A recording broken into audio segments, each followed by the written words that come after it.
बालचंद्रो गजानन आरंभे बाहे च प्रवेशे निर्गमे तथा वरदरं देवं शशिवर्णं चतुर्भुजं आवेदसिद्धार्थसिद्ध्यर्थः पूजितो यत्सुरासुरैः सर्वमङ्गलमाङ्गल्ये शिवे सर्वार्थसाधिके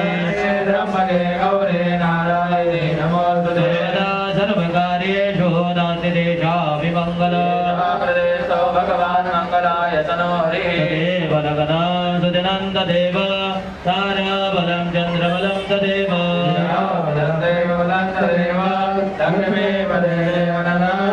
विनायकं गुरुभानां ब्रह्मा विष्णु महेश्वर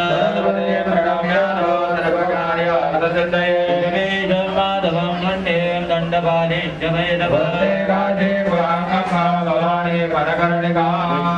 विष्णुर्विष्णुर्विष्णु श्रीमद्भगवतो महापुरुषस्य विष्णोराध्या प्रवर्तमानस्य अद्य ब्रह्मणः द्वितीयपरार्धे विष्णुपदे श्रीश्वेतवाराहकल्पे